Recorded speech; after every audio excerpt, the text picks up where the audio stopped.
नमस्कार साथियों, किसान एकेडमी के ऑनलाइन लर्निंग प्रोग्राम में आप सबका स्वागत है। और साथियों, आज हम एक नया प्रोग्राम ले करके यूट्यूब पर आपके सामने आए हैं। इस प्रोग्राम के अंतर्गत हम लोग क्या करेंगे कि क्वेश्चन आंसर के माध्यम से संपूर्ण ज्योग्राफी का अध्ययन करेंगे। यहाँ पर जो प्रश्नों को लेने की हम लोगों ने तरकीब निकाली है, हमने ऐसे प्रश्नों को लिया है जो परीक्षाओं में तो पूछे ही गए हैं, चाहे वो यूपीएससी का एग्ज़ाम हो, चाहे स्टेट कमीशन के जो एग्ज़ाम होते हैं वहाँ से हों। हम लोगों ने उन प्रश्नों को भी लिया है और साथ ही साथ हम लोगों ने उन प्रश्नों को भी लिया है जिनके आने की संभावना बनेगी, या उन प्रश्नों के माध्यम से हम टॉपिक को कंप्लीट करने का प्रयास करेंगे। यानी कि जो ये डिस्कशन हमारा होगा वो मिक्स्ड नहीं होगा, वो टॉपिक वाइज होगा। जैसे मान लिया अगर हम ज्योग्राफी में कॉन्टिनेंट अध्ययन करने चल रहे हैं तो हम कॉन्टिनेंट में अगर नॉर्थ अमेरिका लेते हैं तो नॉर्थ अमेरिका से हम अलग अलग टाइप के क्वेश्चन लेंगे। जैसे मान लिया हमने एक बेसिक क्वेश्चन ले लिया देशों का, एक क्वेश्चन हमने ले लिया जलसंधियों का, एक क्वेश्चन हमने ले लिया पर्वतों का, एक ले लिया पठार का, एक ले लिया झीलों का, एक नदियों का ले लिया, एक बंदरगाहों का ले लिया। तो इस तरह से अलग अलग टाइप के क्वेश्चन लेंगे। प्रश्न एक ही रहेगा लेकिन उस प्रश्न के माध्यम से हम पूरी टॉपिक को डिस्कस करेंगे। जैसे मान लिया हमने कहा कि हम जलसंधि स्टार्ट कर रहे हैं और जलसंधि का एक क्वेश्चन लिया हमने, तो उत्तरी अमेरिका की जितनी जलसंधियाँ होंगी उन सबको हम एक साथ डिस्कस कर देंगे। इससे क्या होगा कि आपका कॉन्फिडेंस बिल्ड होगा, आपका कॉन्फिडेंस बढ़ेगा और साथ ही साथ ये समझ में आएगा कि हमें क्वेश्चन कैसे करना है, कैसे कैसे प्रश्न पूछे जा सकते हैं। तीसरी बात यहाँ पर ये भी समझना है कि हम उन प्रश्नों के माध्यम से पूरे टॉपिक को कवर कर लेंगे। तो देखिएगा ध्यान से आपको क्या करना है। जैसे हम थोड़ा सा आपको एक आउटलाइन खींच देते हैं, जैसे ज्योग्राफी है।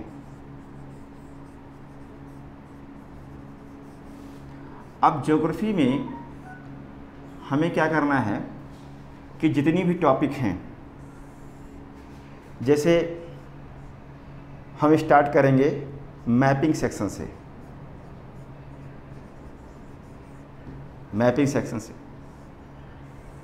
तो इसमें जितने भी कॉन्टिनेंट हैं उन समस्त कॉन्टिनेंट्स को हम अलग अलग क्लास में डिस्कस करेंगे क्वेश्चन के माध्यम से। दूसरा मान लिया हम स्टार्ट करते हैं फिजिकल ज्योग्राफी।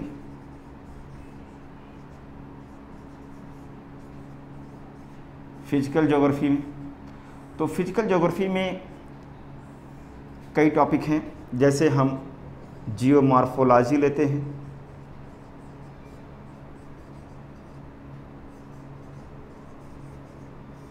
भू आकृति विज्ञान, इस भू आकृति विज्ञान को करेंगे। फिर क्लाइमेटोलॉजी, इस टॉपिक को कवर करेंगे। इसके बाद हम बायोज्योग्राफी, बायोज्योग्राफी के अंतर्गत हम वेजिटेशन को देखेंगे,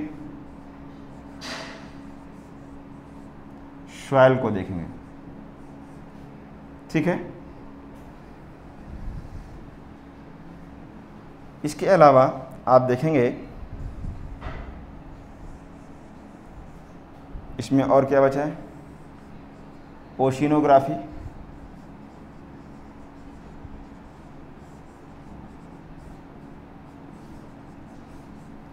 ओशिनोग्राफी समुद्र विज्ञान।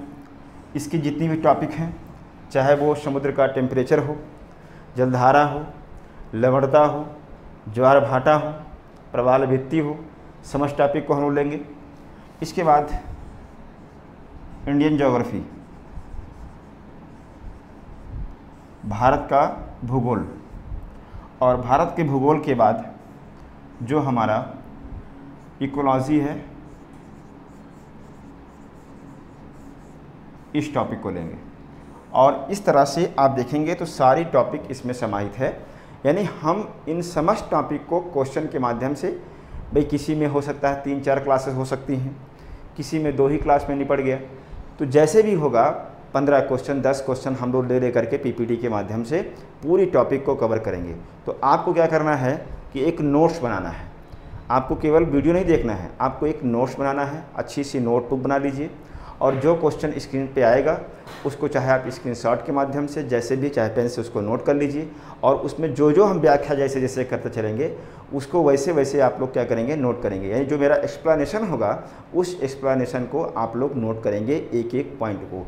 और फिर इसके बाद जब आप एग्ज़ाम देने जाइएगा पीटी का, कोई भी, चाहे आप यूपीएससी दीजिए और चाहे आप स्टेट का एग्ज़ाम दीजिए, केवल उसी को पलट लीजिए, सारे प्रश्न ईश्वर चाहेगा तो सब उसी में से आ जाएगा और आपके अंदर एक कॉन्फिडेंस का क्या होगा, विकास होगा। तो आज हम लोग मैपिंग सेक्शन में शुरुआत करेंगे नॉर्थ अमेरिका की। किसकी? नॉर्थ अमेरिका की शुरुआत करेंगे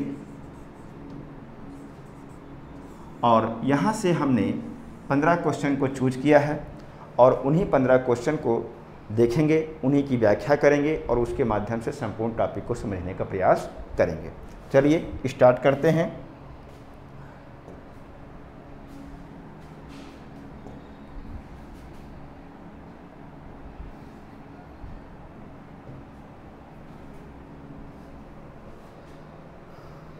ये देखिए, ये पहला क्वेश्चन आपके सामने आ गया है और पहला क्वेश्चन क्या कह रहा है, ध्यान से देखिएगा। पहला क्वेश्चन कहता है कि उत्तर से दक्षिण की तरफ क्रमशः सही होगा, यानी कि इसमें क्या है important, north to south, north to south हम लोग इन देशों को समझने का प्रयास करेंगे। ऑप्शन देख लेते हैं। एक में लिखा हुआ है Costa Rica, Panama, Guatemala, Honduras. यही 4 देश हैं और इन 4 देशों को उत्तर से दक्षिण के क्रम में हमको व्यवस्थित करना है। क्लियर? तो अब आप एटलस को खोलेंगे और एटलस के माध्यम से पहले इसका हम एक्सप्लेनेशन करते हैं, एक्सप्लेन कर लेंगे, फिर इसके बाद इसको हम सॉल्व करेंगे क्वेश्चन को। तो चलिए एक मैप ले लेते हैं और ये मैप आ गया आपके सामने।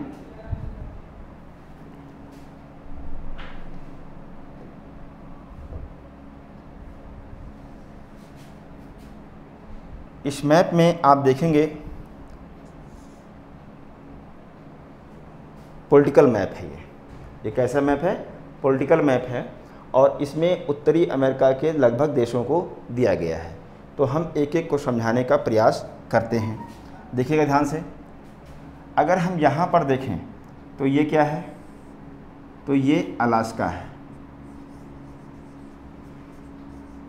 ये क्या है? अलास्का है। यहाँ पर देखेंगे तो ये कनाडा है।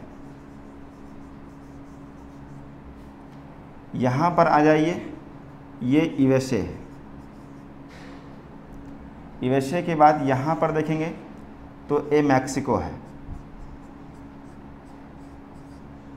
मैक्सिको के बाद यहाँ पर देखिएगा तो ये ग्वाटेमाला है।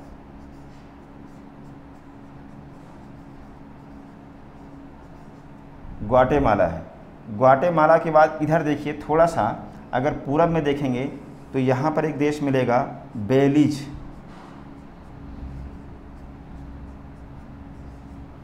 बेलीज के बाद इधर देखिएगा एक देश है El Salvador.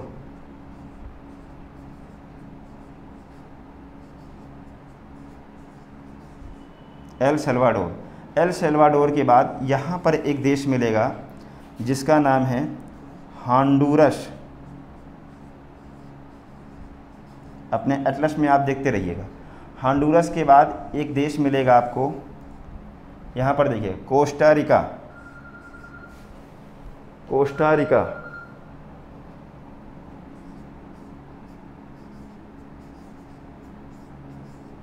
Costa Rica. Costa Rica के बाद नीचे आएंगे तो एक देश मिलेगा निकारागुआ।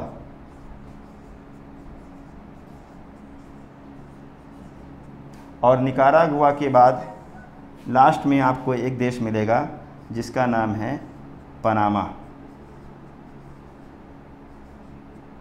ठीक है, इतने देशों का ये क्रम है। अब यहाँ पर समझना ये है कि जो ये अलास्का है ये कोई देश नहीं है, बल्कि यूएसए का ही एक प्रांत है, यूएसए का ही एक प्रांत है अलास्का। इसके नीचे आप देखेंगे Canada, USA, Mexico, Guatemala, Belize, El Salvador, Honduras, Nicaragua, Costa Rica और फिर पनामा, इतने देश हैं। अब इन देशों में सीक्वेंस आपका क्लियर हो गया होगा। अब देखिएगा ध्यान से, अगर इन देशों के बारे में हम कहें तो जो कनाडा और यूएसए है इनको कहते हैं एंग्लो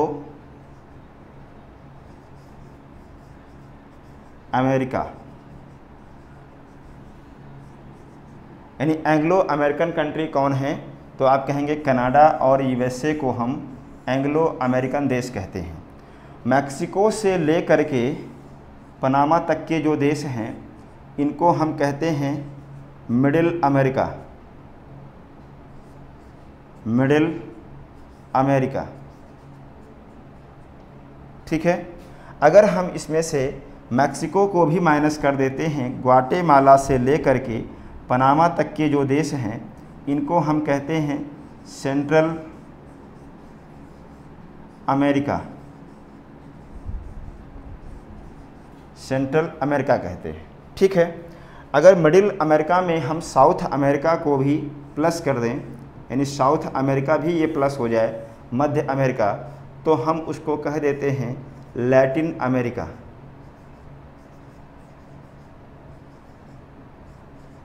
लैटिन अमेरिका कहते हैं, ठीक।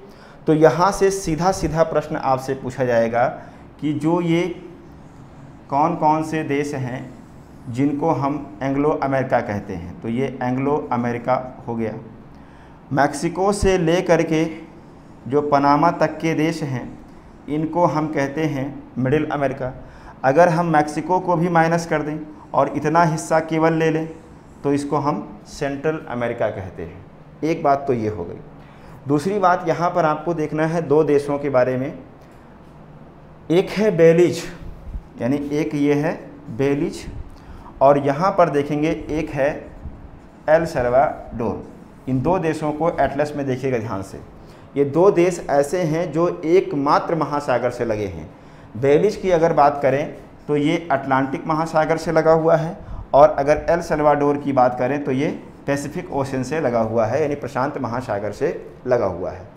तो एक बात यहाँ पर ये ध्यान रखिए, क्वेश्चन करेगा कि उत्तरी अमेरिका में कौन सा ऐसा देश है या कौन से ऐसे देश हैं जो केवल एक ही महासागर से लगे हैं, तो आप कहेंगे बेलीज एक है और एक है एल सल्वाडोर, बाकी सारे क्या हैं, दोनों महासागर से लगे हुए हैं।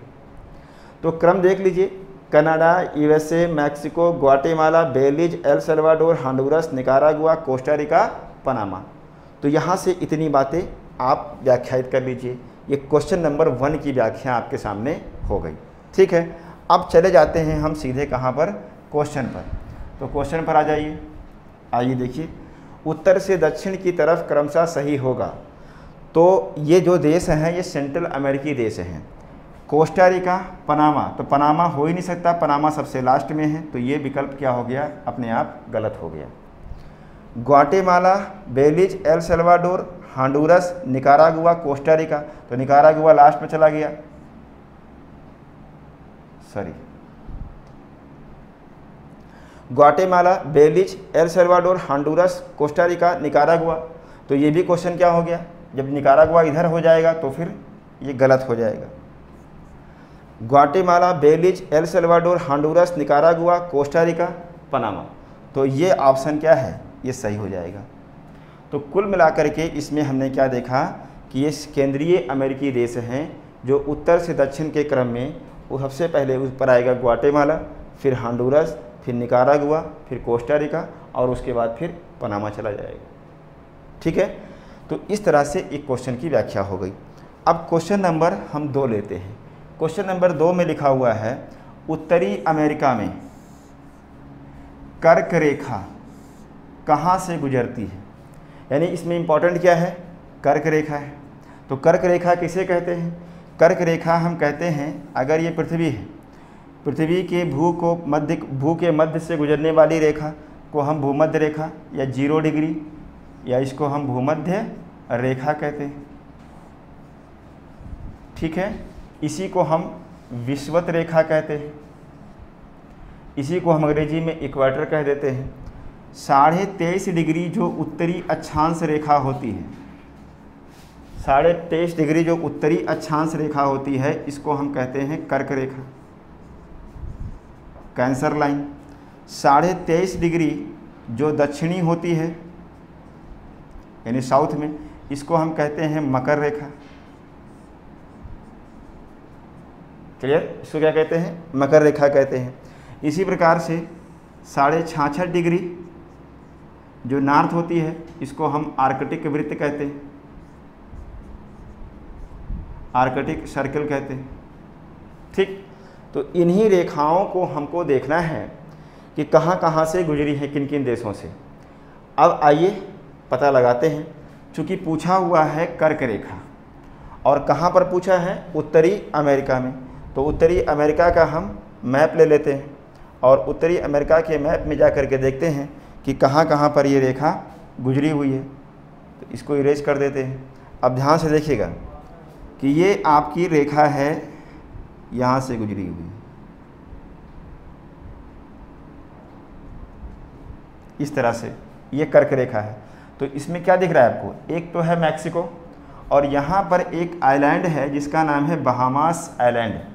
यानी कि अगर हम कैंसर लाइन की बात करें,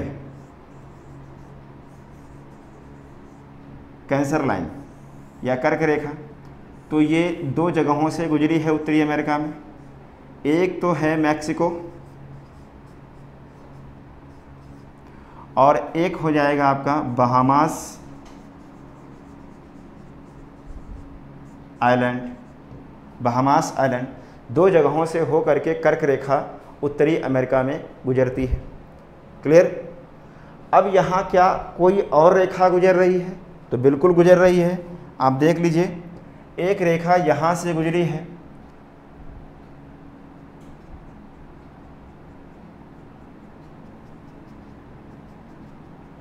ये एक रेखा है। ये क्या है? ये आर्कटिक सर्किल है।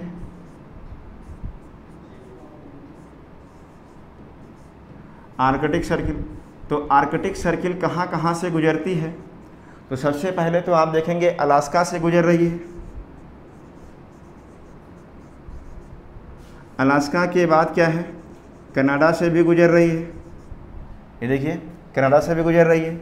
और कनाडा के बाद इधर एक आइलैंड है जिसका नाम है ग्रीनलैंड।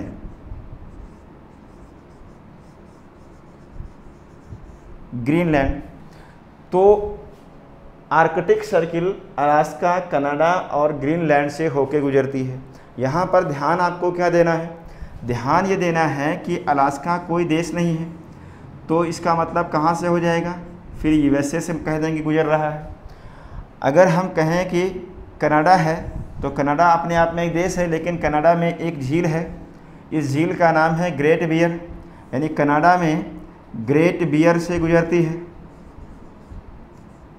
बियर लेक से गुजरती है। ये ध्यान रखिएगा।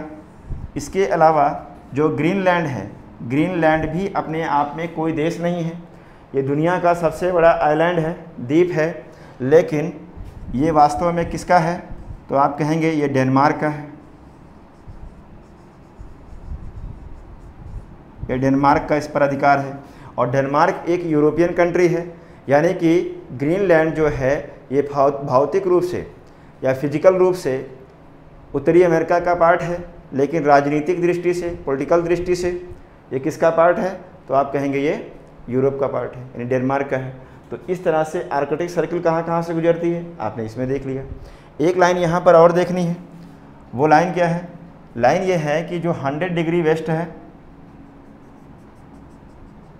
ये क्या है? 100 डिग्री वेस्ट देशांतर है। ये देशांतर रेखा है। रेखाओं के बारे में हम संपूर्ण अध्ययन करेंगे जब हम टॉपिक उठाएंगे अक्षांश और देशांतर। तो देखेंगे जो 100 डिग्री वेस्ट है, ये क्या करती है कि उत्तरी अमेरिका को 2 बराबर भागों में, 2 भागों में बांटती है। क्लियर? एक लाइन यहाँ पर और देखनी है। ये अक्षांश रेखा है, यहाँ से देखिए कनाडा और यूएसए के मध्य में। इधर भी ये लेक्स आपको दिखेंगी, ये महान झीलें हैं इस तरह से, और ये देखिए ये पूरी लाइन है यहाँ तक। तो ये कितनी अक्षांश है, तो आप कहेंगे ये 49 डिग्री है, 49 डिग्री नॉर्थ, यानी 49 डिग्री उत्तरी अक्षांश जो है ये कनाडा और प्लस यूएसए के मध्य में ये पॉलिटिकल सीमा बनाती है, यानी प्राकृतिक सीमा की राजनीतिक सीमा बनाती है। साथ ही साथ जो ये महान झीलें हैं, चाहे वो सुपीरियर हो, ह्यूरॉन हो, मिशिगन हो, ईरी है, ओंटारियो है, ये जो झील है यानी उत्तरी 49 डिग्री उत्तरी अक्षांश प्लस जो ग्रेट लेक्स हैं, ग्रेट लेक्स, ये दोनों मिल करके कनाडा और यूएसए के मध्य में सीमा बनाते हैं। और ध्यान देने वाली बात यह है कि ये 49 डिग्री उत्तरी अक्षांश जो कनाडा और यूएसए के मध्य में सीमा बनाती है, ये विश्व की सबसे लंबी सीमा रेखा है।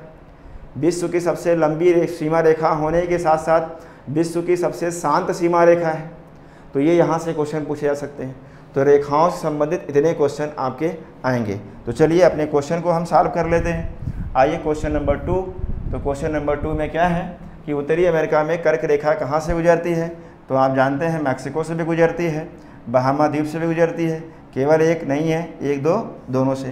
तो आपका उत्तर क्या हो जाएगा, 4 नंबर हो जाएगा। ठीक है ना, ऐसे ही आपको पढ़ना चाहिए।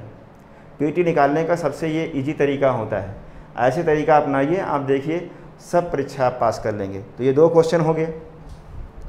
2 क्वेश्चन के बाद आप चलेंगे, तीसरा क्वेश्चन है। तीसरा क्वेश्चन जो दिया हुआ है दोस्तों, ये वास्तव में आइलैंड्स हैं, ये द्वीप हैं, और दिया हुआ है कि निम्न में कौन एक सुमेलित नहीं है। तो उत्तरी अमेरिका के ये द्वीप हुए हैं। देखिए एक अरूबा दिया हुआ है, तो अरूबा कह रहा है नीदरलैंड से। प्यूर्टो रिको दिया हुआ है, ये यूएसए से कह रहा है। ग्रीनलैंड कह रहा है कि डेनमार्क का है। अलास्का कह रहा है कनाडा का है। तो उत्तर तो आपको पता चल गया होगा कि अलास्का कनाडा का है, नहीं है, ये यूएसए का है। बाकी सब सही है, लेकिन इसको हम व्याख्यायित करेंगे। तो व्याख्या देखिए इसकी,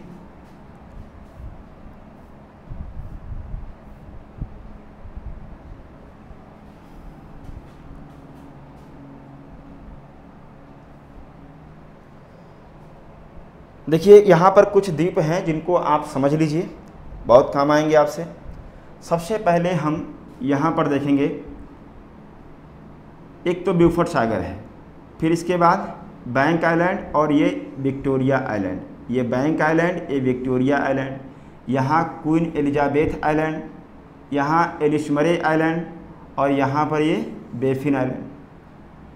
फिर ये है आपका ग्रीनलैंड, यहाँ पर है न्यू फाउंडलैंड, और ये नोवा स्कोशिया से होते हुए नीचे आप आइए। देखिए ये पूरा ये हिस्सा यहाँ पर है। यहाँ पर कुछ छोटे छोटे द्वीप हैं, इन सबको हम लोग समझने का प्रयास करते हैं। तो देखिएगा, सबसे पहले क्या है, तो बैंक आइलैंड है। फिर इसके बाद क्या है, विक्टोरिया आइलैंड है। विक्टोरिया के बाद क्वीन एलिजाबेथ है।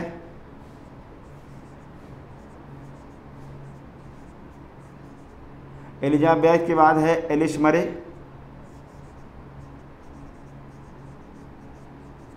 एलिशमरे के बाद है बेफिन। बेफिन के बाद है न्यू फाउंडलैंड।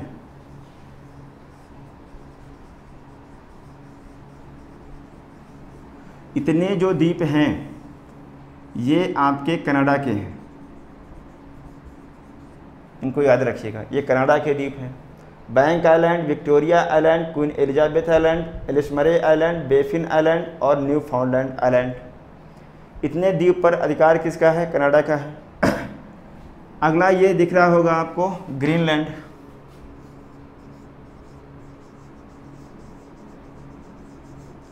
ग्रीनलैंड पर जो अधिकार है वो हमने अभी बताया आपको कि डेनमार्क का इस पर अधिकार है, और डेनमार्क एक यूरोपियन कंट्री है।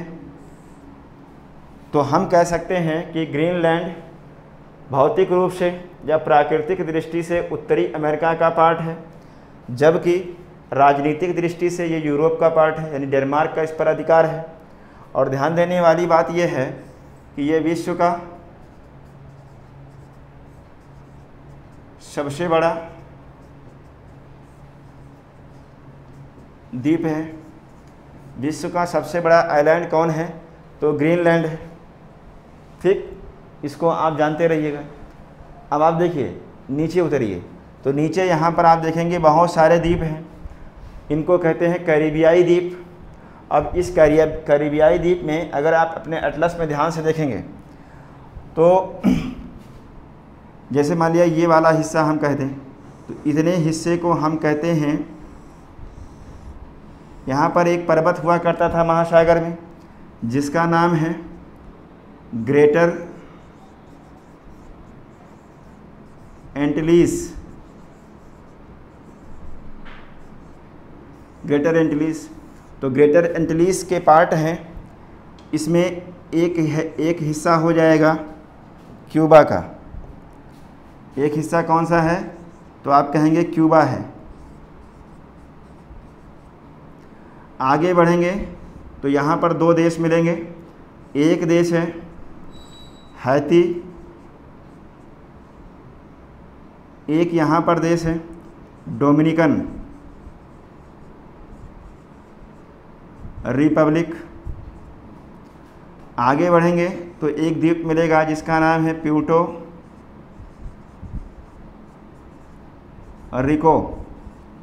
रिको। ठीक है, तो ये सब अपने आप में स्वतंत्र देश है, लेकिन जो हैती और डोमिनिकन वाला जो ये हिस्सा है, ये आइलैंड है, ये ग्रेटर एंटिलीज का पार्ट है, लेकिन इसका नाम है हिस्पैनुला आइलैंड। तो हिस्पैनुला आइलैंड पर कौन कौन से देश हैं? तो आप कहेंगे हैती और डोमिनिकन रिपब्लिक हिस्पैनुला द्वीप पर अवस्थित है। वहीं जो प्यूर्टो रिको है, इस प्यूर्टो रिको पर यूएसए का क्या है? अधिकार है। यानी प्यूर्टो रिको द्वीप किसका है? तो आप कहेंगे यूएसए का। ग्रीनलैंड किसका है? तो डेनमार्क का है। तो यहाँ पर आप एक और लिख लीजिएगा, प्यूर्टो रिको, ये किसका हो जाएगा? तो ये यूएसए का हो जाएगा। इसके अलावा आप देखेंगे नीचे एक आइलैंड मिलेगा जमैका अपने आप में एक देश है। नीचे देखेंगे तो यहाँ पर एक द्वीप है, इस तरह से ये 3 द्वीप हैं, इनको कहते हैं ABC द्वीप, ABC। तो यहाँ पर क्या है? अरूबा, कोरैको और एक है बोनेरे। ये 3 द्वीप हैं और इन तीनों द्वीपों पर अधिकार किसका है? तो आप कहेंगे नीदरलैंड का है।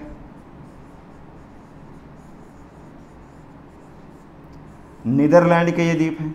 तो ये 3 द्वीप जो अरूबा, कोरैको, बोनेरे, ये 3 द्वीप हैं, ये कहाँ पर हैं? तो फिजिकल दृष्टि से देखें, अगर फिजिकली इनको देखेंगे तो उत्तरी अमेरिका के पार्ट हैं, लेकिन अगर हम राजनीतिक दृष्टि से देखें तो ये कहाँ के पार्ट हैं? तो नीदरलैंड। इसी प्रकार से आप थोड़ा सा इधर की ओर बढ़ जाइए।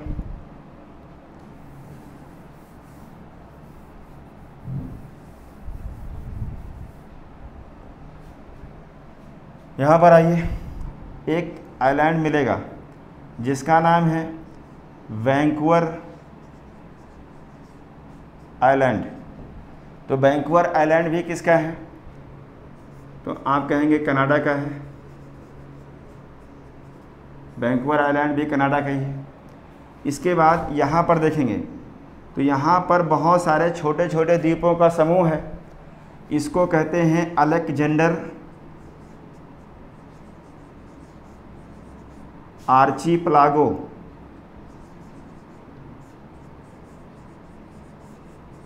आर्चीपलागो से आशय ये होता है कि जो छोटे छोटे द्वीप होते हैं, छोटे छोटे द्वीपों का जो समूह होता है, ग्रुप ऑफ आइलैंड्स, उसको हम आर्चीपलागो कहते हैं। तो ये अलेक्जेंडर आर्चीपलागो है, यूएसए का इस पर अधिकार है। इसके बाद यहाँ पर देखेंगे एक आइलैंड मिलेगा आपको, कोडियाक आइलैंड यहाँ पर है। कौन सा है? Kodiak island.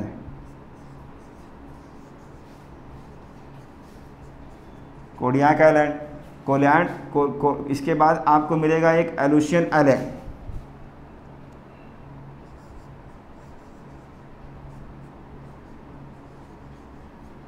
एलुशियन आइलैंड, इन सब पर भी यूएसए का ही अधिकार है। तो ये सब द्वीप हो गए। इन द्वीपों को आप तैयार करिए, जैसे जैसे हमने बताया है वैसे वैसे आप तैयार कर लीजिए। यहाँ से कोई भी क्वेश्चन आएगा तो आप क्वेश्चन गलत नहीं करेंगे, इसकी एक व्याख्या हो गई।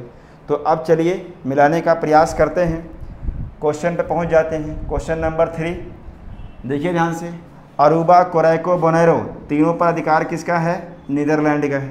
Puerto Rico, Kodiak, Aleutian island जो है वो किसके हैं? यूएसए के हैं।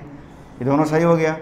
ग्रीनलैंड दुनिया का सबसे बड़ा द्वीप है, डेनमार्क का अधिकार है, ये भी सही है। यानी ये तीनों क्या हैं? सही है। अलास्का जो है, अलास्का किसका है? तो आप कहेंगे ये यूएसए का है, यानी ये विकल्प गलत हो गया, यानी यही सुमेलित नहीं हो। ठीक है, तो इस तरह से ये क्वेश्चन का उत्तर हो गया। नेक्स्ट क्वेश्चन देखिए, लिखा हुआ है पूरब से पश्चिम की ओर कनाडा के शहरों का निम्नलिखित में से कौन सा एक अनुक्रम सही है? तो इस क्वेश्चन को अभी हम ड्रॉप करते हैं, हम चलेंगे अगला क्वेश्चन ले लेते हैं अभी खाड़ी का। ठीक है ना, एक खाड़ी का क्वेश्चन लेंगे तब क्वेश्चन नंबर 4 को हम लोग हल करेंगे, पहले इसको कर लेते हैं। लिखा हुआ है निम्न खाड़ियों को दक्षिण से उत्तर की ओर, यानी कि साउथ टू नॉर्थ चलना है, सही क्रम क्या है? ये प्रश्न पूछ रहा है। तो ये खाड़ियाँ हैं, डेरियन की खाड़ी है, मैक्सिको की खाड़ी है, चेसपके की खाड़ी है, फंडी की खाड़ी है, सेंट लॉरेंस की खाड़ी है और हडसन की खाड़ी है। तो ये सब खाड़ियाँ हैं। आइए हम एक बार नज़र दौड़ाते हैं जो उत्तरी अमेरिका की प्रमुख प्रमुख खाड़ियाँ हैं उनको हम देखते हैं। तो यहाँ से हम क्या करते हैं, एक मैप ले लेते हैं। चलिए, तो हम इस बार क्या करेंगे, फिजिकल मैप लेते हैं। ये देखिए फिजिकल मैप है, तो फिजिकल मैप में हम देखने का प्रयास करेंगे कि कौन कौन कहाँ पर खाड़ी है, हम सब मेंशन कर दे रहे हैं। ध्यान से देखिएगा, यहाँ से देखिएगा, अगर हम समस्थलीय खंडों को ले लें तो यहाँ पर आपको दिखेगा एक खाड़ी है जिसका नाम है बेफिन की खाड़ी। अपने एटलस में देखिएगा, ये बेफिन की खाड़ी है। यहाँ पर आप देखिएगा तो ये हडसन की खाड़ी है। ठीक है, यानी कि ये बेफिन है और ये हडसन है, हडसन की खाड़ी है। यहाँ से होते हुए आइए तो यहाँ पर देखेंगे ये कौन सी खाड़ी है? तो ये मैक्सिको की खाड़ी है, गल्फ ऑफ मैक्सिको है। गल्फ ऑफ मैक्सिको के बाद आप यहाँ पर देखिए ये हॉन्डुरस है, तो यहाँ पर भी एक खाड़ी है, इस खाड़ी का नाम है हॉन्डुरस की खाड़ी।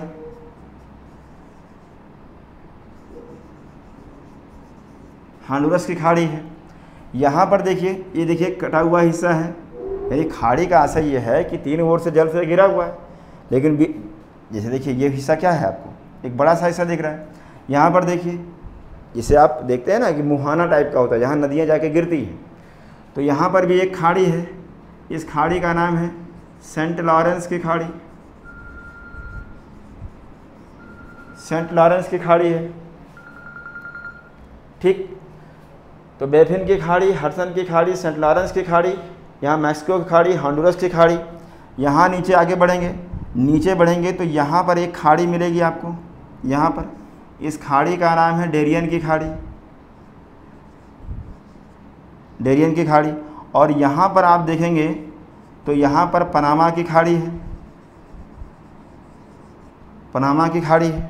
ठीक, पनामा की खाड़ी के बाद यहाँ पर देखिएगा ये वाला हिस्सा जो है ये गल्फ ऑफ कैलिफोर्निया है,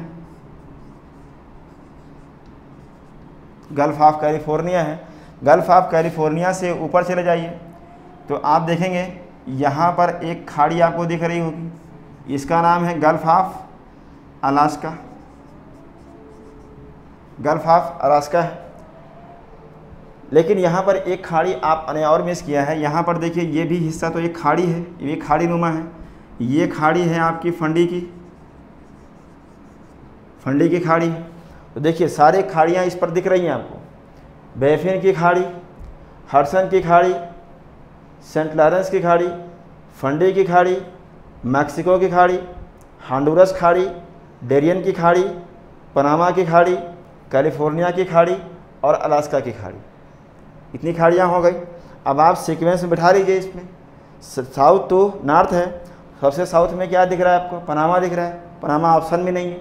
डेरियन की खाड़ी है, हॉन्डुरस की खाड़ी है, मैक्सिको की खाड़ी है, फंडी की खाड़ी, सेंट लॉरेंस की खाड़ी, हडसन की खाड़ी।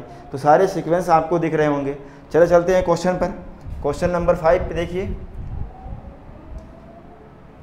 देखिए बड़ी आसानी से कर लेंगे। हमने कहा था कि जो डेरियन की खाड़ी है वो सबसे साउथ में है, हालांकि पनामा की है लेकिन पनामा है नहीं। इसके ऊपर आपको क्या मिलेगी? मैक्सिको की खाड़ी, चिसापकी की खाड़ी। एक यहाँ पर और देख लीजिएगा आप, एक खाड़ी और हम यहाँ पर मिस कर गए। यहाँ पर देखिएगा तो चिसापकी की खाड़ी है ये, जहाँ पर आपका यूएसए की कैपिटल है वाशिंगटन डीसी, वहीं पर एक खाड़ी है जिसका नाम है चिसापकी की खाड़ी। चिसापकी की खाड़ी, तो ये भी सीक्वेंस में आ गई। अब चलते हैं क्वेश्चन पर।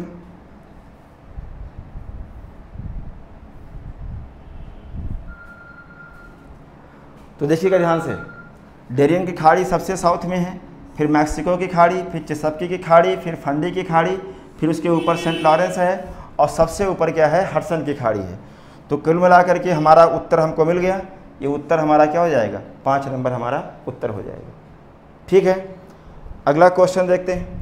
अगला क्वेश्चन है, निम्न जल संधियों का पश्चिम से पूर्व की ओर सही क्रम क्या होगा? तो ये क्वेश्चन आपके सामने है। अब चलिए इसको हम देखते हैं। इसमें जल संधियों में बेरिंग जल संधि दी हुई है, जुआन डी फूका जल संधि दी हुई है, फ्लोरिडा जल संधि दी हुई है, विंडवार्ड पैसेज है और मोना पैसेज है। इतनी जल संधियाँ हैं और कह रहा है कि पश्चिम से पूर्व के क्रम में इनका क्रम क्या होगा। ठीक है, इस तरह से क्वेश्चन पूछेगा आपसे। तो चलिए इसको मैप पर हम देखते हैं और मैप पर जाएंगे तो फिजिकल मैप ले लेते हैं और यहाँ पर आपको हम समझाने का प्रयास करेंगे। ध्यान से देखिएगा।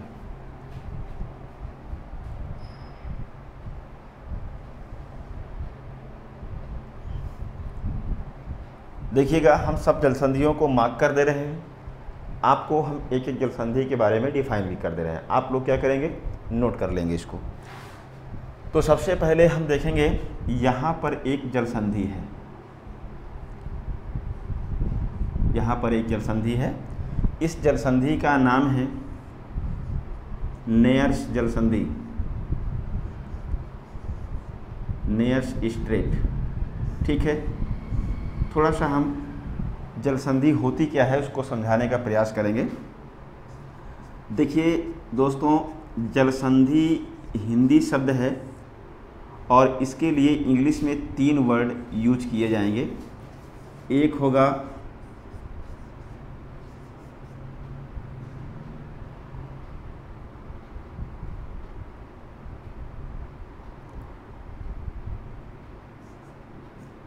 स्ट्रेट, एक होगा चैनल और एक होगा पैसेज। 3 शब्द इसके लिए इंग्लिश में मिलेंगे। तीनों का मतलब जलसंधि होता है और जलसंधि की जो परिभाषा है इसको कहेंगे ऐसा संकरा जलीय भाग होता है, भाग है जो 2 स्थल खंडों को अलग करता है,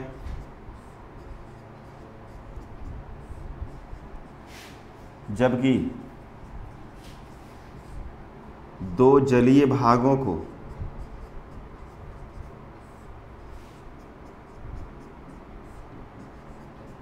जोड़ता है। ठीक है, मतलब एक ऐसा संकरा जलीय भाग होता है जो 2 स्थल खंडों को अलग करता है और 2 जलीय खंडों को जोड़ने का काम करता है। जैसे मान लिया हमने कहा कि ये एक स्थल खंड है इस तरह से और इधर से एक स्थल खंड है, ये सब वाटर बॉडी है इधर, जल राशि है, कोई सागर हो सकता है, खाड़ी हो सकता है, महासागर हो सकता है, ठीक है ना। और ये स्थल है, ये लैंड्स है, ये भी स्थल है, ठीक है। तो ये जो जलीय भाग है ये यहाँ से जुड़ जाएगा। तो ये देखिए पतला है ना हिस्सा, ये सकरा है, नैरो, और यहाँ से ये दोनों को जोड़ रहा है, तो इसको ही जल संधि कहते हैं। दो जलीय भागों को जोड़ता है, दो स्थल खंडों को अलग करता है, तो ये जल संधि है। तो देखिएगा जल संधि है तो हम इसको क्या कर लेते हैं, मार्क कर लेते हैं सारी जल संधियों को, और एक एक जल संधि को हम बोलते चलेंगे, आप लोग क्या करेंगे, नोट करते चलेंगे।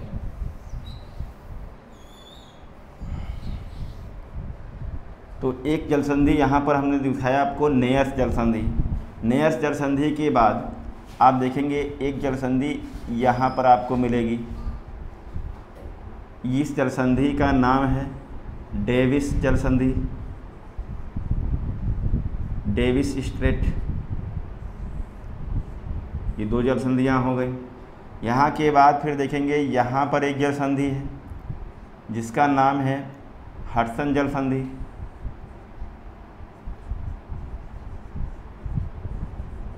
Hudson straight. इसके बाद आप देखेंगे एक जल संधि यहाँ पर है, इसका नाम है बेली आइसले या बेली आइसलैंड जल संधि, बेली आइस जल संधि। इसके बाद आप नीचे उतरेंगे और यहाँ पर देखेंगे एक जल संधि है जिसका नाम है फ्लोरिडा जल संधि,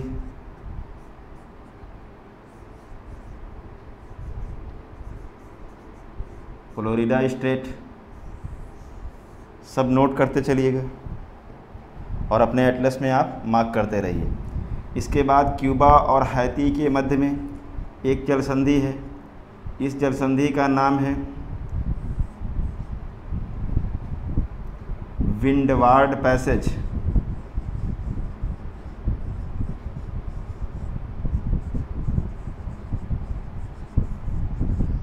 विंडवार्ड पैसेज। विंडवार्ड पैसेज के बाद ये देखिए हैती और डोमिनिकन रिपब्लिक हमने बताया, यहाँ पर एक जल संधि है प्यूर्टो रिको और डोमिनिकन के मध्य में, इस जल संधि का नाम है मोना पैसेज,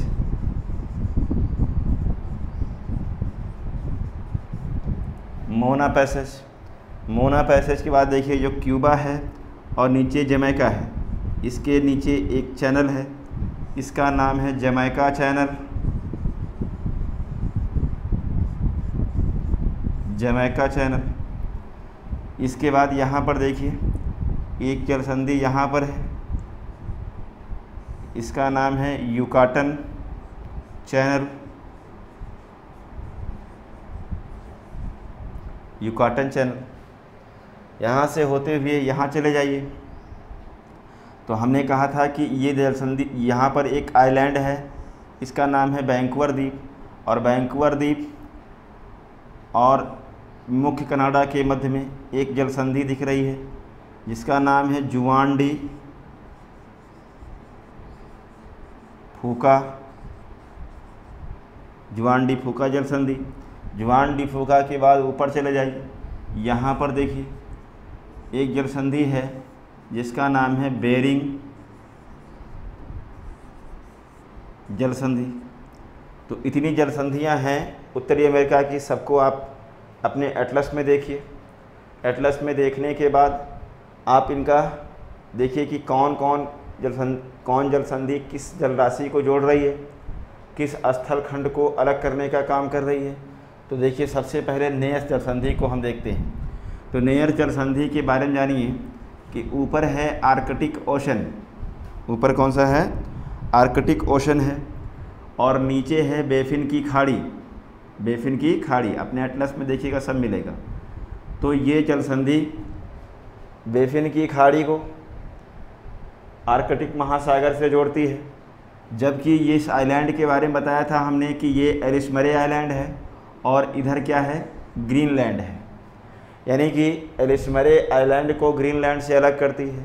तो नेयस जल संधि बेफिन की खाड़ी को आर्कटिक महासागर से जोड़ती है जबकि एलिस मरे द्वीप को ग्रीनलैंड से अलग करने का काम करती है।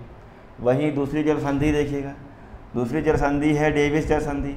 डेविस जल संधि में हमने कहा देखिए ये है आपका बेफिन आइलैंड, इधर आपका ग्रीनलैंड है, ये बेफिन की खाड़ी है और इधर है लैब्राडोर सागर। तो आप कहेंगे कि डेविस जल संधि बेफिन द्वीप को ग्रीनलैंड से अलग करती है, जबकि बेफिन की खाड़ी को लैब्राडोर सागर से जोड़ती है। ठीक है, ये सबसे चौड़ी स्टेट है। अगर चौड़ी स्टेट की बात करें तो सबसे चौड़ाई वाली स्टेट डेविस है दुनिया की, तो ये डेविस हो गई। इसके बाद ये जल संधि हमने कहा कि ये हडसन जल संधि है। हडसन जल संधि देखिए इधर हडसन की खाड़ी है, ये क्या है हडसन की खाड़ी, और इधर लैब्राडोर सागर है, इधर बेफिन आइलैंड है, और ये कनाडा का उंगावा पेनिनसुला है। ये कौन सा है उंगावा पेनिनसुला, प्रायद्वीप। प्रायद्वीप का मतलब 3 ओर से जल से घिरा हुआ ऐसा स्थलीय खंड। ठीक है, तो आप कहेंगे हडसन जल संधि क्या कर रही है, तो हडसन जल संधि हडसन की खाड़ी को लैब्राडोर सागर से जोड़ती है, हडसन की खाड़ी को लैब्राडोर सागर से जोड़ती है, जबकि बेफिन द्वीप को उंगावा प्रायद्वीप से क्या करती है अलग करने का काम करती है। तो ये हडसन हो गई। हडसन के बाद आप देखेंगे ये बेली जल संधि है। बेली जल संधि में जानिए कि जो ये वाला हिस्सा है ये न्यू फाउंडलैंड है कनाडा का। न्यू फाउंडलैंड आइलैंड आपको बताया था हमने कनाडा का है, और इधर आपका मुख्य कनाडा है, मेन कनाडा हिस्सा है। यहाँ पर देखेंगे ये खाड़ी है, इस खाड़ी का नाम है सेंट लॉरेंस की खाड़ी, और इधर है लैब्राडोर सागर, लैब्राडोर सागर है। तो कुछ नहीं करना है, आप कहेंगे बेली द्वीप जल संधि जो है ये सेंट लॉरेंस की खाड़ी को लैब्राडोर सागर से जोड़ती है, जबकि न्यू फाउंडलैंड को मुख्य कनाडा से अलग करने का काम करती है।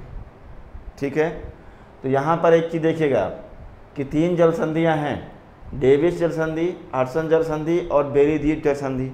इन तीनों जल संधियों में एक सागर कॉमन है। कौन सा सागर है, तो आप कहेंगे लैब्राडोर सागर कॉमन है इसमें।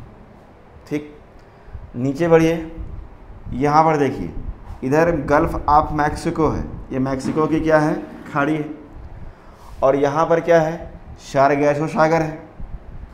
अटलांटिक महासागर का क्या है सारगैसो सागर है। तो सारगैसो सागर जो है अब इसी पर बना लीजिए आप, ये वाला हिस्सा जो है ये यूएसए का फ्लोरिडा प्रायद्वीप है। देखिए 3 ओर से जल से घिरा हुआ है, और नीचे आपका क्यूबा है, इधर है सारगैसो, इधर है मैक्सिको की खाड़ी।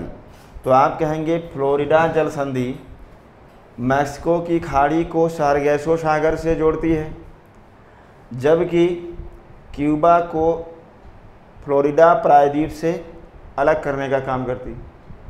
ठीक, नेक्स्ट जल संधि आप देखेंगे तो यहाँ पर हमने कहा ये विंडवार्ड पैसेज है।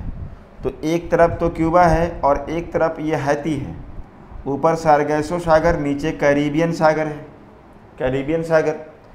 तो आप कहेंगे विंडवार्ड पैसेज क्या करती है, तो विंडवार्ड पैसेज सारगैसो सागर को कैरिबियन सागर से जोड़ती है, जबकि क्यूबा से हैती को अलग करने का काम करती है। वहीं मोना पैसेज देखिए, यहाँ पर है मोना पैसेज, तो ऊपर है सारगैसो सागर, नीचे है कैरिबियन सागर। इधर एक देश है डोमिनिकन रिपब्लिक, और ये आइलैंड जो यूएसए का है प्यूर्टो रिको है, आप जानते हैं। तो आप कहेंगे मोना पैसेज सारगैसो सागर को कैरिबियन सागर से जोड़ती है, जबकि डोमिनिकन रिपब्लिक से प्यूर्टो रिको को अलग करने का काम करती है। ठीक है, जमैका चैनल देखिए, जमैका चैनल के बारे में जानिए कि 2 जल राशियाँ नहीं है, यहाँ एक ही जल राशि है, दोनों तरफ कैरिबियन सागर ही है। तो आप कहेंगे कि जमैका चैनल क्यूबा से जमैका को अलग करता है, क्योंकि नीचे ये जमैका है, क्यूबा से जमैका को अलग करता है, जबकि ये कैरिबियन सागर की एक जल संधि। ठीक है, यूकाटन चैनल को देखिए, इधर गल्फ ऑफ मैक्सिको है, इधर कैरिबियन सागर है, इधर आपका क्यूबा है और ये जो प्रायद्वीप है इसको कहते हैं युकाटन प्रायद्वीप। 3 ओर से जल से क्या है, ये घिरा हुआ है, तो युकाटन प्रायद्वीप हो जाएगा। तो हम कहेंगे कि युकाटन जल संधि मैक्सिको की खाड़ी को कैरिबियन सागर से जोड़ती है, जबकि क्यूबा से या क्यूबा को युकाटन प्रायद्वीप से अलग करने का काम करती है। ठीक है, आगे बढ़िए। यहाँ पर देखिए जुआन डी फूका, तो हमने कहा था ये जो आइलैंड है ये वैंकूवर है और इधर है मुख्य कनाडा, और यहाँ प्रशांत महासागर ही है। तो आप कह सकते हैं कि जुआन डी फूका जल संधि वैंकूवर द्वीप को मुख्य कनाडा से अलग करती है, जबकि ये प्रशांत महासागर की एक जल संधि है। ठीक है, बेरिंग जल संधि के बारे में जानिए। बेरिंग जल संधि जो है, बेरिंग जल संधि, इधर जो सागर है इसका नाम है बेरिंग सागर, इधर जो सागर है इसका नाम है ब्यूफोर्ट सागर। अगर महासागर की बात करें तो इधर प्रशांत महासागर है और इधर आर्कटिक महासागर है। इधर वाला हिस्सा जो है ये एशिया है, एशिया में भी रसिया का हिस्सा है, रसिया में भी साइबेरिया वाला हिस्सा है, और इधर तो आप जान ही रहे हैं कि ये अलास्का है यूएसए का। तो ये देखिए इंटरकॉन्टिनेंटल ये जल संधि है। तो आप कहेंगे कि बेरिंग जल संधि बेरिंग सागर को कहिए या प्रशांत महासागर को ब्यूफोर्ट सागर या आर्कटिक महासागर से जोड़ने का काम करती है, जबकि अलास्का से साइबेरिया को कहिए, चाहे यूएसए से रसिया को कहिए, चाहे उत्तरी अमेरिका से एशिया को कहिए, अलग करने का काम करती है। तो ये इतनी जल संधियाँ हैं, इतनी जल संधियों को अगर आप अच्छे से तैयार कर लीजिए तो उत्तरी अमेरिका में जब भी कभी जल संधि से क्वेश्चन पूछा जाएगा तो आपका क्वेश्चन गलत होने की संभावना बिल्कुल नहीं रहेगी। आप बड़े ही आसानी से इस क्वेश्चन को कर लेंगे। इसको आप प्रैक्टिस कर लीजिए एटलस पर। ठीक है, तो चलिए क्वेश्चन को देख लेते हैं।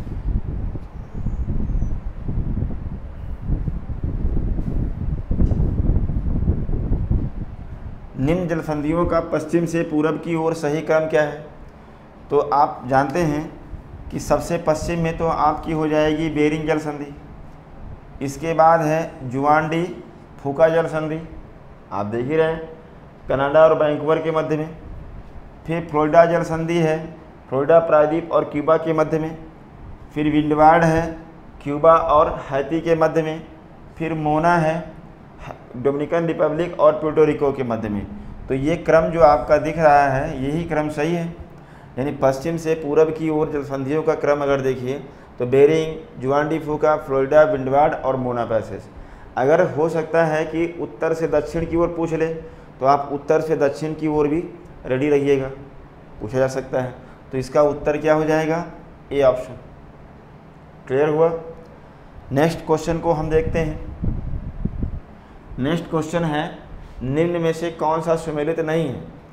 एक तरफ पीक्स दिया हुआ है, चोटी, और एक तरफ माउंटेन्स दिया हुआ है। कह रहा है कि कौन सी चोटी किस पर्वत से संबंधित है, तो उसी को देखना है, ये कौन सा मिलान नहीं है। दिया हुआ है मैकिलने या डेनाली की, ये अलास्का पर्वत है। लोगान है, ये कोस्ट पर्वत से है। अल्बर्ट माउंटेन अपलेशियन से दिया हुआ है। व्हिटनी माउंटेन, व्हिटनी जो चोटी है वो सियरा नेवादा से दिया हुआ है। अब इसी में आपको फाइंड आउट करना है कि कौन सा सुमेलित नहीं है। तो एक क्वेश्चन ये ले लेते हैं, दूसरा क्वेश्चन भी इसको देख लेते हैं। निम्न का पश्चिम से पूर्व क्या क्रम है? तो इसमें पर्वत दिया हुआ है, एक रॉकी माउंटेन, एक ग्रेट प्लेन, एक सेंट्रल प्लेन और एक अपलेशियन पर्वत। तो ये कुछ लोकेशन हैं जो पश्चिम से पूर्व की ओर पूछ रहा है। इन लोकेशन को भी हम इसी टॉपिक में समझ लेते हैं। तो चलिए देखते हैं कि इसमें एक क्वेश्चन इसमें और है। एक क्वेश्चन है पठारों का, यानी इन पठारों को उत्तर से दक्षिण के क्रम क्या होगा, यानी उत्तर से दक्षिण के क्रम में इनको हमको चेक करना है। तो ये 3 क्वेश्चन हैं, इन तीनों को हम एक साथ कवर करेंगे। तो चलिए एक मैप ले लेते हैं, फिजिकल मैप लेते हैं, और उसी पर हम पर्वत, पठार और चोटियाँ तीनों चीज़ों को देखने का प्रयास करेंगे। चलिए, या आप ऐसा करते हैं ब्लैंक मैप ले लेते हैं। ब्लैंक मैप में आपको समझाना थोड़ा सा इजी रहेगा, तो आप समझिएगा ध्यान से।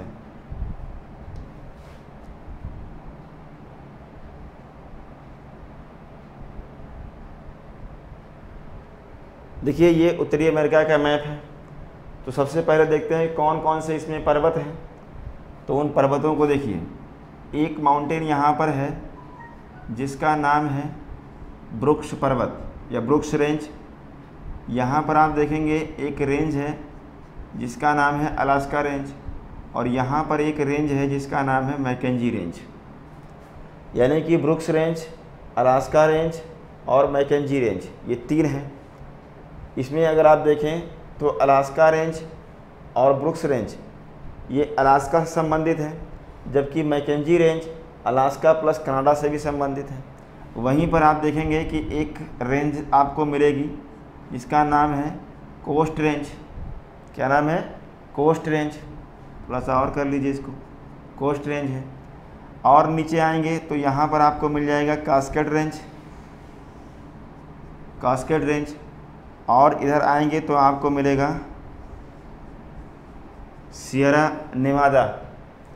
और यहाँ पर आप देखेंगे तो एक लंबी सी रेंज दिखेगी आपको जिसका नाम है रॉकी रेंज या रॉकी माउंटेन। यहाँ पर आप मैक्सिको में देखेंगे एक है सियरा माद्रे ऑक्सीडेंटल और यहाँ पर है सियरा माद्रे ओरिएंटल। ठीक वहीं पर अगर हम इधर की ओर बढ़ें तो यहाँ पर एक क्यूबेक है, और क्यूबेक से लेकर के बर्मिंघम तक एक माउंटेन है जिसका नाम है अपलेशियन पर्वत। क्या नाम है? अपलेशियन पर्वत। तो इन सब के नाम आप चाहें तो लिख लीजिए। ये क्या है? Brooks range. ये क्या है? Alaska range. ये क्या है? तो आप कहेंगे मैकेंजी रेंज। ये कोस्ट रेंज हो जाएगा। ये कास्केड हो गया। ये सियरा नेवादा।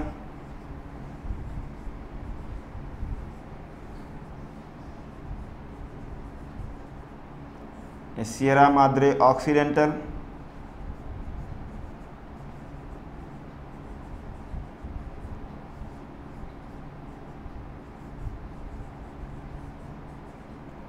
और ये है सियरा माद्रे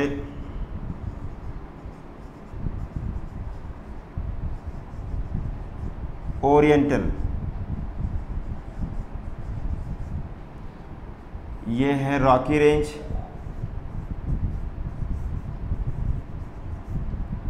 इधर है अपलेशियन पर्वत।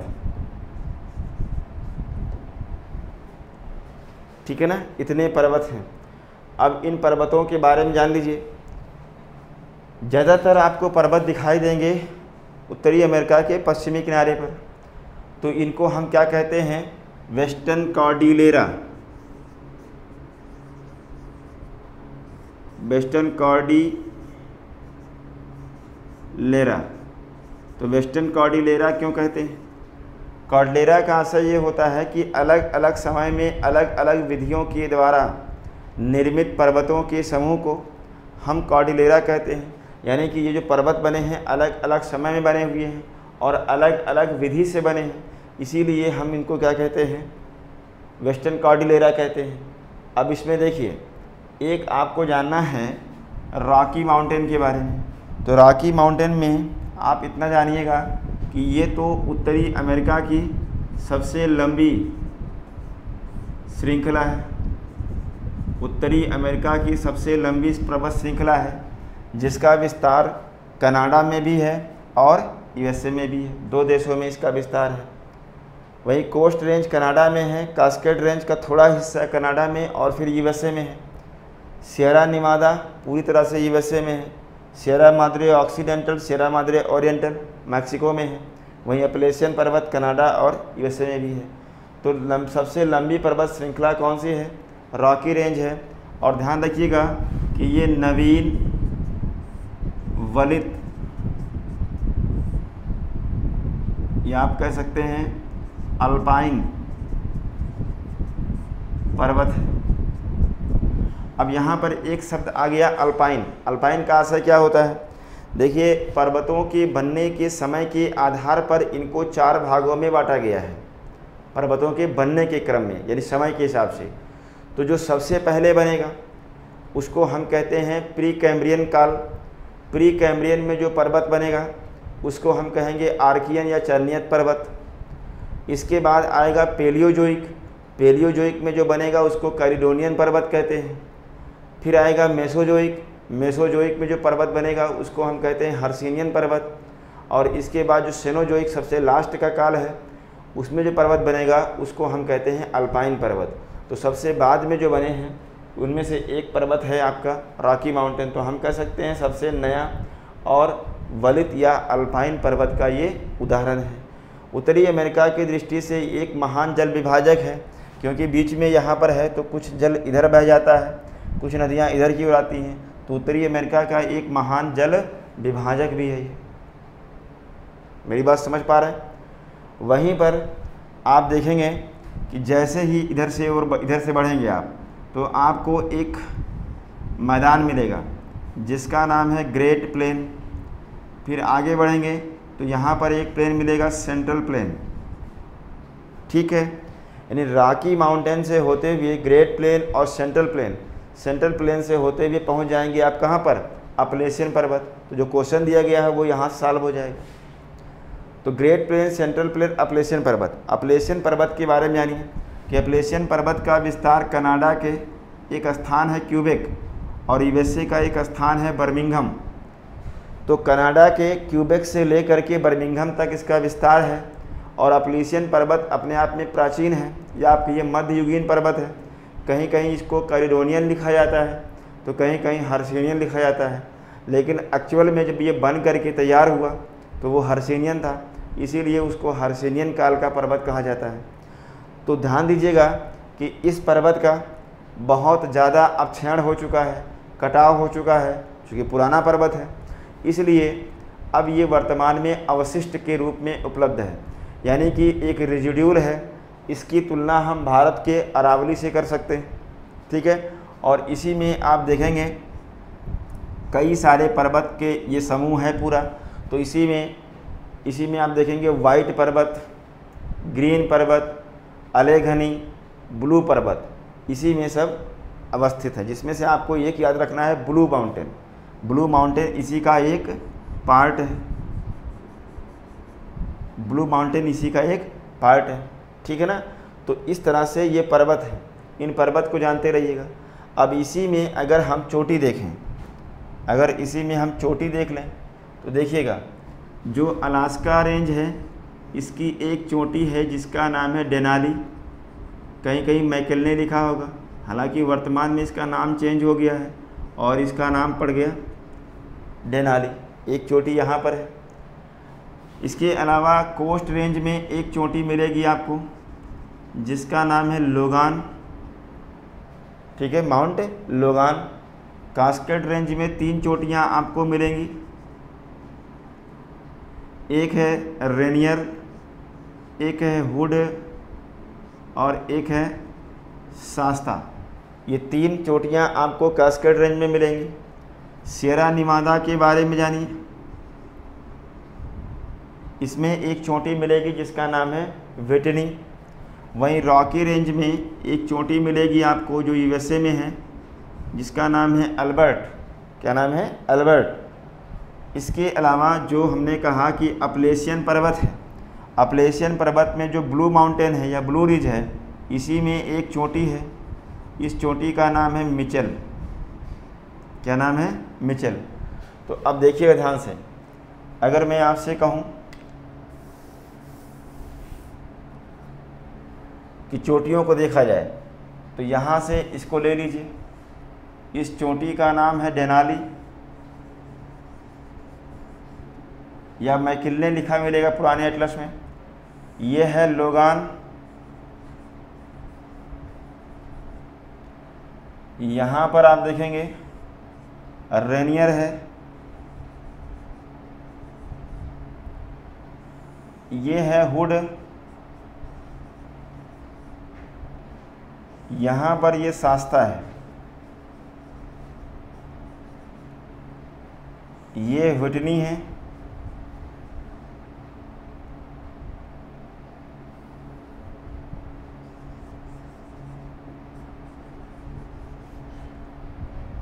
और यहाँ पर देखिए ये अल्बर्ट है, ये अल्बर्ट है, और ये वाली जो चोटी है इसका नाम है मिचेल।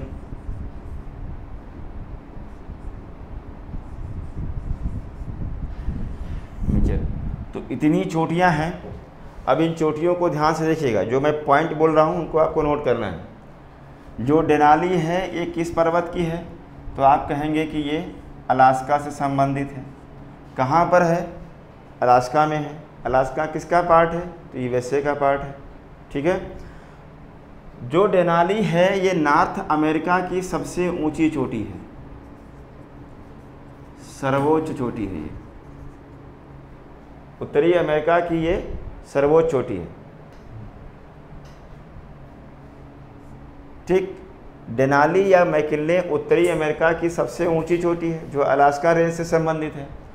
वहीं लोगान को देखिए, तो लोगान जो है ये कोस्ट रेंज से संबंधित है। ये कोस्ट रेंज से संबंधित है जो कि कनाडा में अवस्थित है। और आप कह सकते हैं कि ये कनाडा की सबसे ऊंची चोटी तो है ही है, साथ ही साथ उत्तरी अमेरिका महाद्वीप की दूसरी सबसे ऊंची चोटी है। सर्वोच्च डेनाली, दूसरी कौन? लोगान। लेकिन कनाडा में चूँकि है तो कनाडा की सबसे ऊंची चोटी कौन सी हो जाएगी? तो लोगान हो जाएगी। वहीं पर कास्केड में देखिए तो रेनियर है, वुड है और शास्ता है। ये तीनों चोटियाँ कास्केड रेंज से संबंधित हैं और इन तीनों चोटियों में रेनियर सबसे ऊंची चोटी है। ठीक है। वहीं सियरा नेवादा को देखिए, तो सियरा नेवादा के बारे में जानिए कि ये एक ब्लैक माउंटेन है, यानी भ्रंश पर्वत का उदाहरण है। या आप कह सकते हैं विश्व का सबसे बड़ा भ्रंश पर्वत है सियरा नेवादा, जो यूएसए के कैलिफोर्निया राज्य में अवस्थित है। तो एक ब्लैक माउंटेन, बाकी सब मोड़दार, ये ब्लैक माउंटेन है। और इसकी सबसे ऊंची चोटी है माउंट विटनी। माउंट विटनी किसकी सबसे ऊंची चोटी है? तो सियरा नेवादा की है। वहीं पर आप देखेंगे यहाँ पर हमने कहा कि ये रॉकी रेंज की अल्बर्ट चोटी है। कौन सी है? ये अल्बर्ट, ये वाली, ये अल्बर्ट चोटी है। और अल्बर्ट रॉकी माउंटेन की या रॉकी रेंज की सबसे ऊंची चोटी है। तो ध्यान देने वाली बात यहाँ पर क्या है कि रॉकी माउंटेन दो देशों में है, कनाडा में भी है और यूएसए में भी है। तो किस देश में है चोटी? तो आप कहेंगे यूएसए में है। यानी कि रॉकी रेंज की सबसे ऊंची चोटी अल्बर्ट यूएसए में अवस्थित है, ये ध्यान रखिएगा। ठीक है। वहीं पर अपलेशियन पर्वत की सबसे ऊंची चोटी माउंट मिचेल ब्लू माउंटेन से संबंधित है। या आप कह सकते हैं कि अपलेशियन पर्वत की सबसे ऊंची चोटी है। अपलेशियन पर्वत की सबसे ऊंची चोटी कौन सी है? तो आप कहेंगे माउंट मिचेल है। और इस तरह से अगर हम रॉकी से इधर की ओर जाएं तो रॉकी माउंटेन है, फिर ग्रेट प्लेन है, फिर सेंट्रल प्लेन है और फिर इसके बाद क्या है? अपलेशियन पर्वत। तो इस तरह से आपका सीक्वेंस भी बन जाएगा। मेरी बात को समझ पा रहे हैं? तो इस तरह से हमने ये पर्वत और चोटी समझाने का प्रयास किया। इसी में हम क्या करते हैं, थोड़ा सा पठार को भी देख लेते हैं। तो कुछ करना नहीं है,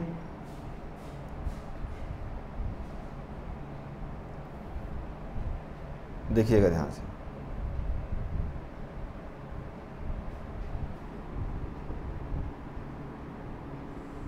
हमने कहा कि ये पर्वत आपका ब्रुक्स रेंज है और ये अलास्का रेंज है, ये मैकेंजी रेंज है।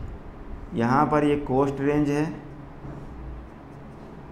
और ये यहाँ पर कैस्केड रेंज।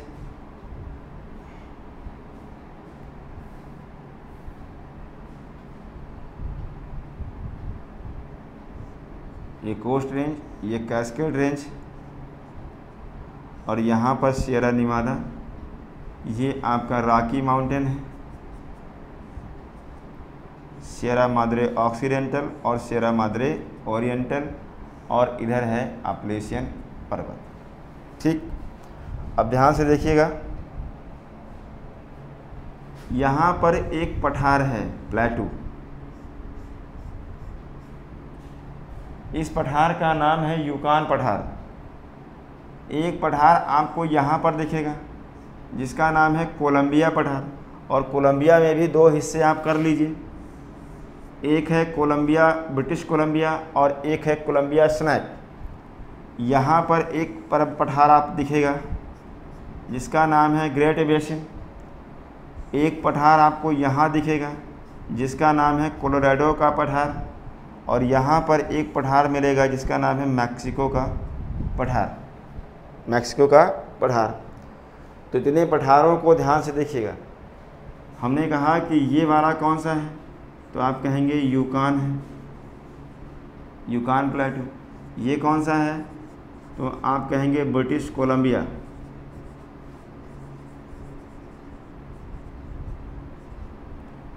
ये कौन सा है, तो कोलंबिया स्नैक है।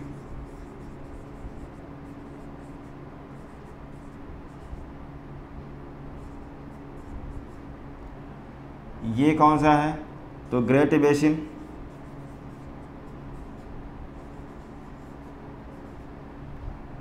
यहाँ पर आप देखेंगे, यहाँ पर आपको मिलेगा कोलोराडो। ये कौन सा पठार है, तो मैक्सिकन प्लेटू है। कितने पठार हैं। ये पठार कैसे पठार हैं, तो इनको कहते हैं हम इंटर माउंटेन, या हम कहेंगे ये अंतरा पर्वतीय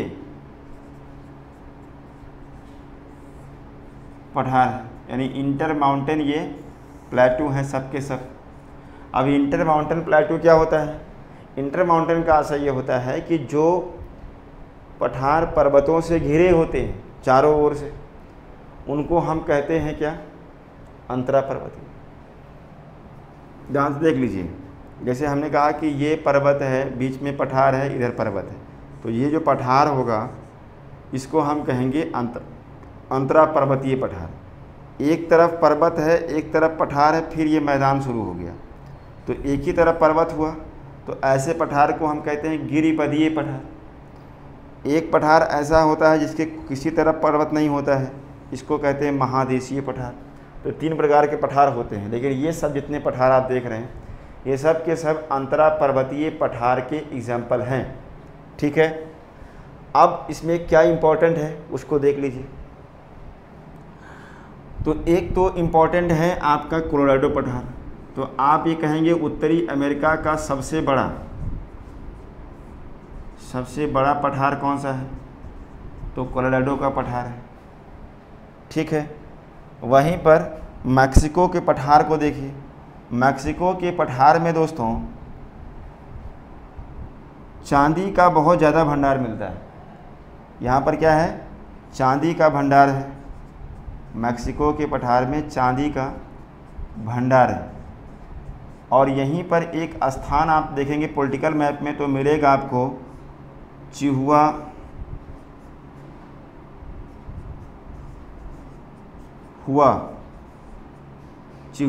एक स्थान है, और चिहुआ को कहते हैं सिल्वर कैपिटल।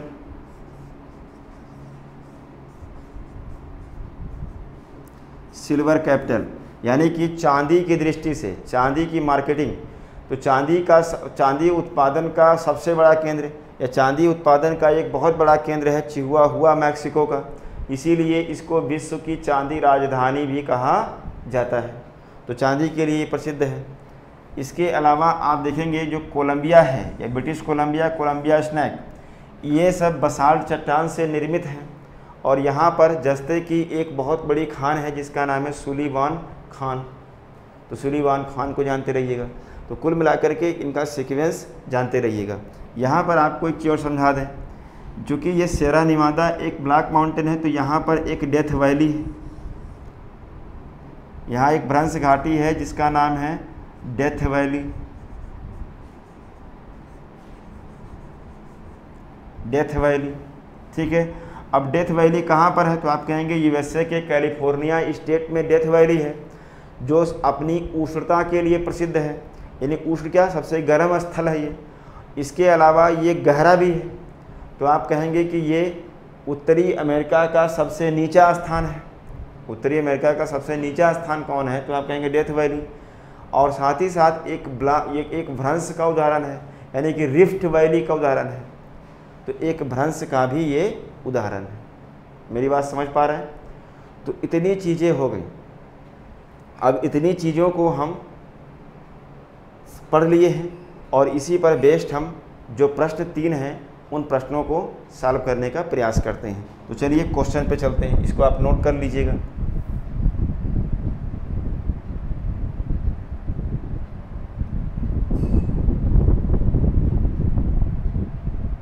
पहले पर्वत करते हैं, ये तो चोटी हो गया, ये यहाँ से करते हैं। तो चलिए देखते हैं, निम्न का पश्चिम से पूर्व की ओर क्रम क्या होगा। तो हमने अभी कहा आपको, देखिए इस क्वेश्चन को यहाँ पर रखते हैं और इस क्वेश्चन को लेते हुए करते हैं। Rocky Mountain, Great Plain, Central Plain, Appalachian पर्वत, यही तो है ना। तो कुछ करना नहीं है इसमें।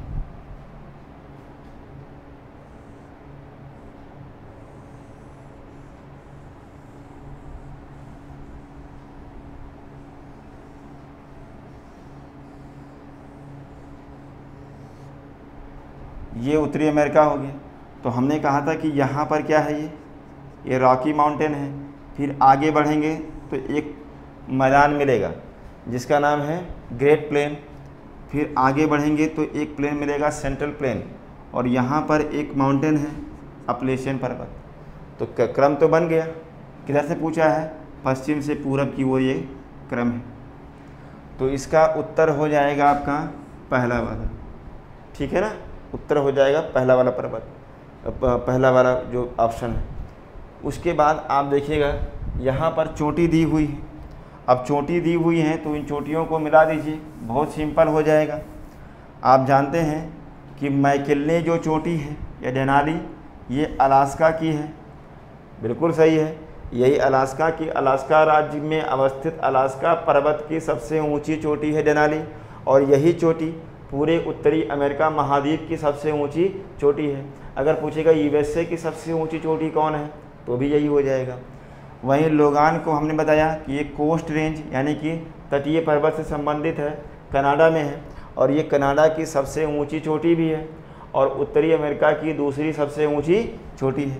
तो ये भी क्या है, सही है, और ये भी सही है। अल्बर्ट को देखते हैं। अल्बर्ट आप जानते हैं अल्बर्ट किससे संबंधित है, तो अल्बर्ट का संबंध रॉकी से है। रॉकी माउंटेन सबसे लंबी पर्वत श्रृंखला है जो कनाडा और यूएसए में है। उसकी सबसे ऊंची चोटी अल्बर्ट है जो यूएसए में अवस्थित है, लेकिन यहाँ पर दे दिया अपलेशियन, तो ये गलत हो जाएगा। तो अपलेशियन की सबसे ऊंची चोटी कौन सी है, तो आप कहेंगे कि सर मिचेल है। या आप जानते हैं अपलेशियन में ब्लू माउंटेन से संबंधित मिचेल चोटी है, वही सबसे ऊँची चोटी है। वहीं व्हिटनी को देखिए तो व्हिटनी सिएरा नेवादा की सबसे ऊंची चोटी है, ये भी क्या है, सही है। तो आप कह रहा कौन सुमेलित नहीं है, तो यही सुमेलित नहीं होगा। अल्बर्ट किससे संबंधित है, तो आप कहेंगे ये रॉकी माउंटेन से संबंधित है। तो ये वाला उत्तर क्या हो जाएगा, सही हो जाएगा। मेरी बात समझ पा रहे हैं। अगला देखिए, कह रहा है उत्तर से दक्षिण का क्रम बताइए पठारों का। तो कुछ नहीं करना है, आप सब पढ़ चुके हैं पठारों का, मिला दीजिए इसमें। इसमें क्या है, और सिंपल है। देखिए अगर ध्यान से, अगर हम इधर मैप ले लें,